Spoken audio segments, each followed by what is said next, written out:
రాష్ట్ర వ్యాప్తంగా బతుకమ్మ సంబరాలు ఘనంగా జరుగుతున్నాయి. 8వ రోజు నల్గొండ జిల్లా దేవరకొండలో జరిగిన బతుకమ్మ సంబరాల్లో తెలంగాణ జాగృతి అధ్యక్షురాలు నిజామాబాద్ ఎంపీ కవిత పాల్గొన్నారు. స్థానిక మహిళలతో కలిసి తీరొక్క పూలతో వెన్నముద్ద బతుకమ్మను పేర్చారు. అక్కడి బతుకమ్మ సందడిని మా కొలీగ్ సౌమ్య అందిస్తారు. ప్రస్తుతం మనము బంగారు తెలంగాణలో భాగంగా తెలంగాణ జాగృతి ఆధ్వర్యంలో జరుగుతున్నటువంటి బంగారు బతుకమ్మ సంబరాలు ఈ రోజు 8వ రోజు నల్గొండ జిల్లా దేవరకొండలో ఉన్నాం. ప్రస్తుతం మనం చూస్తూ ఉన్నాం కవిత గారు ఆడపడుచులతోని పాడుతూ ఉన్నారు, పాటలు పాడిస్తూ ఉన్నారు. బతుకమ్మ సంబరాల్లో భాగంగా పాటకున్నటువంటి ప్రాముఖ్యత మనందరికీ తెలిసిందే. ఒక జోష్ లాగా నిండుతుంది. ఒక్కసారి బతుకమ్మ పాట స్టార్ట్ అయిన తర్వాత ఆడపడుచులందరూ కూడా లయబద్ధకంగా పాటలు పాడుతూ బతుకమ్మను కొలుస్తూ ఆరాధిస్తూ ఈ పాటల్ని కంటిన్యూ చేస్తూనే ఉంటారు. ప్రస్తుతం 8వ రోజు కాబట్టి 8వ రోజుకు ఉన్నటువంటి స్పెషాలిటీ ఏంటి కవిత గారి మాటల్లోనే తెలుసుకునే ప్రయత్నం చేద్దాం. ఇవాళ బతుకమ్మకి మనము వెన్న ముద్దలు నైవేద్యంగా పెట్టాలి. వెన్న పెద్దలన్నా లేకపోతే వేపకాయలు అంటారు అన్నట్టు. వేపకాయలు అంటే మన సకినాల పిండితోని చిన్నగా రౌండ్ గా తయారు చేస్తారు. వాటిని వేపకాయలు అంటారు. పిల్లలకు బోడ పండ్లు పోసేటప్పుడు కూడా సంక్రాంతి అప్పుడు చేస్తారు. సో సిమిలర్ గా అట్లా వెన్న ముద్దల బతుకమ్మ అని పెడతారు. కానీ మనందరికీ తెలుసు రేపు సద్దుల బతుకమ్మ కదా. సో దాంతో ఇవాళ అందరు ఆ ప్రిపరేషన్లు ఉంటారు. రేపటికి పువ్వు, రేపటికి రంగులు అద్దడం, రేపటికి చీరలు, నగలు, అవన్నీ ఆ ప్రిపరేషన్ లో మెయిన్ గా ఉంటారు. కాబట్టి 8వ రోజు చిన్నగానే చేస్తారు బతుకమ్మ, పెద్దగా చేయకుండా. కానీ నైవేద్యం మాత్రం వీలైతే వెన్న ముద్దలన్నా లేకపోతే వేపకాయల బతుకమ్మ అన్నట్టు పెడతారు.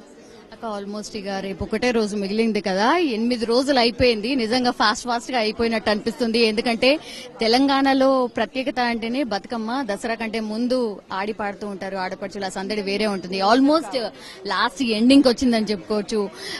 మీరేమంటారు? మీ ఫీలింగ్ ఏంటి? ఎప్పుడైనా మనము జనరల్ గా అమ్మగారింటికి పోయినప్పుడు లేకపోతే స్కూల్ కు హాలిడేస్ వచ్చినప్పుడు హాలిడేస్ అయిపోతుంటే బాధగానే ఉంటది కదా. అట్లనే బతుకమ్మ అయిపోతుంటే కూడా అందరు కూడా బాధగానే ఉంటది కొంచెము.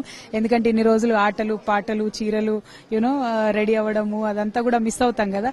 ఈ ఫన్ పైగా తెలంగాణ గవర్నమెంట్ వచ్చిన తర్వాత బతుకమ్మకు సెలవులు కూడా ఇస్తామాయే. సో పిల్లలు అందరు కలిసి it was all very fun. But anyway all good things have to come to an end అన్నట్టుగా మంచి అన్ని కూడా ఒక ముగింపుకు వస్తాయి. మళ్ళీ వచ్చేసారి బతుకమ్మ వస్తుంది కాబట్టి నో వరీస్.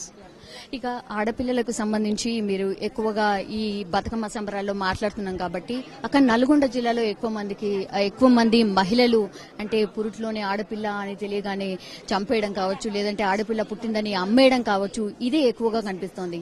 ఎందుకంటారు? దీన్ని రూపుమాపడానికి ఏమైనా జాగృతి తరఫున మీరేమైనా చేయబోతున్నారా? అంటే పర్టికులర్ గా ఒకటండి, నల్గొండ అంతటా ఈ పరిస్థితి లేదు. దేవరకొండ ప్రాంతంలో పర్టికులర్ గా గిరిజనులు ఎక్కువగా ఉన్నటువంటి ప్రాంతంలో పేదరికం వల్ల, నీళ్లు లేకపోవడం వల్ల ఇటువంటి పరిస్థితిని మనం చూస్తా ఉన్నాము. అయితే దేవరకొండ ప్రాంతంలో ఉండేటటువంటి ఈ పరిస్థితిని రూపుమాపడానికి ఖచ్చితంగా జాగృతి నుండి మేము కృషి చేస్తాము.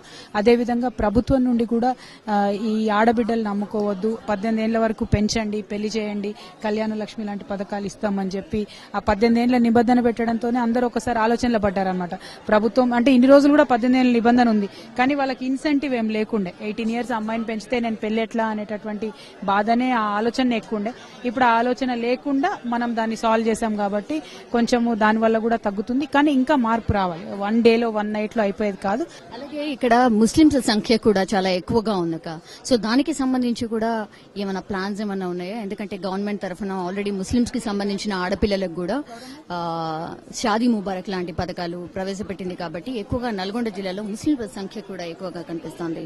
సో దీనికి సంబంధించి జాగృతి తరఫున ఇంకేమైనా ఇనిషియేషన్ తీసుకోబోతుందా? ఎందుకంటే ముస్లింస్ లో కూడా ఆడపిల్లలు కొంత పెద్దగైన తర్వాత స్కూళ్లకు పంపించడం మానేస్తున్నారు అనేది కూడా ఒకటి ఉంది. అంటే నల్గొండలో మనము ముస్లిం సంఖ్య చాలా ఎక్కువ ఉంటుందండి. జాన్పాడ్ దర్గా లాంటివి చూసుకున్నట్టయితే, కానీ జాన్పాడ్ దర్గా కూడా హిందువులు ముస్లింలు కలిసి వెళ్తారు. అది మన దగ్గర ఉండేటటువంటి గొప్ప సంస్కృతి. అయితే ముస్లింస్ కి ఉండేటటువంటి పేదరికం ఓన్లీ నల్గొండ అని కదా, ఎక్కడైనా పేదరికం ఉన్నది. వెనుకబడేబడ్డటువంటి వర్గాలలో వారు కూడా ఒకరు. డెఫినెట్ గా ఆ పరిస్థితి మారడానికి మనం ప్రభుత్వం తరఫున కృషి చేస్తున్నాము. ఒకసారి పాటతో ఏం చేద్దాం అక్క? ఎంత చక్కనిదమ్మ కాశీ గౌరమ్మ, నీ వేలు చూసిన నీ పూజలమ్మా, ఏ వంక చూసిన సింగారమమ్మ. సో అది ఈ రోజు 8వ రోజు కాబట్టి ఇక్కడ దేవరకొండలో జరుపుకుంటున్నాం. ఇక్కడ గిరిజన ప్రాంతం వాసులు ఎక్కువగా ఉంటారు కాబట్టి చాలా ఏళ్ల నుంచి ఇక్కడ బతుకమ్మ సంబరాలు జరుపుకోవాలని వాళ్ళు కోరుకుంటున్నారు కాబట్టి ఈసారి బతుకమ్మ సంబరాలు ఇక్కడ చేసుకుంటున్నామని కవిత గారు చెప్తున్నారు.